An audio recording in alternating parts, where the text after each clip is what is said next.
সকলকে শুভ বিকেল। আজকে প্রচণ্ড গরম, আমাকে দেখেই বুঝতে পারছো, পুরো ঘামে চ্যাতপ্যাতে অবস্থা।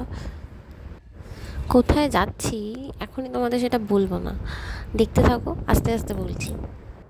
সবাই বলে যে নতুন কোনো কিছু করার জন্য বুধবার দিনটা, কোনো শুরু করার জন্য বুধবার দিনটা খুব ভালো। সেই জন্য আজকে বুধবারও আবার জামাই ষষ্ঠীও, দিনটাও খুব ভালো ছিল। সেই জন্য আমরা আজকে একটা নতুন কিছুর সূচনা করতে যাচ্ছি। এটুকু বলি, এখন আস্তে আস্তে বলছি পুরোটা। আমরা প্রত্যেকেই কিছু না কিছু ছোট বড় অনেক রকম স্বপ্ন দেখি, অনেক রকম ইচ্ছে থাকে আমাদের, কিন্তু সেই ইচ্ছাগুলো বা সেই স্বপ্নগুলো পূরণ করতে আমাদের অনেকটা সময় লেগে যায়। কিন্তু সময় লাগলেও নিজের স্বপ্ন যদি নিজে পূরণ করা যায় তখন অনেক বেশি আনন্দ হয়। সেরকমই একটা আনন্দের দিন আজকে আমার বরের জন্য। তো আমরা এতক্ষণ পর চলেই এসেছি যেখানে আসার আমাদের।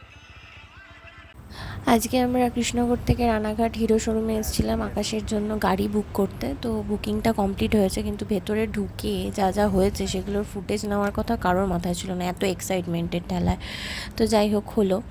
কাজ করতে গিয়ে অনেক প্রবলেম হয়েছে, কারণ হচ্ছে সার্ভার প্রচণ্ড ডাউন ছিল, পেমেন্ট হতে চাইছিল না, অনলাইনে ট্রানজ্যাকশান না হলে ওরা বুকিং নিচ্ছিল না।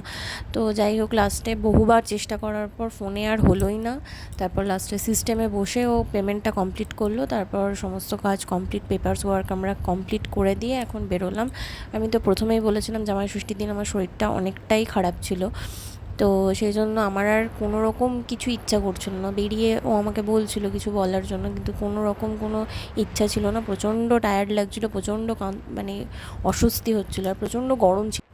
রানাঘাট থেকে কৃষ্ণনগর ঢুকতে আমাদের 9:20-25 হয়ে গেছিলো। আজকে ভিডিওটা এখানেই শেষ করছি।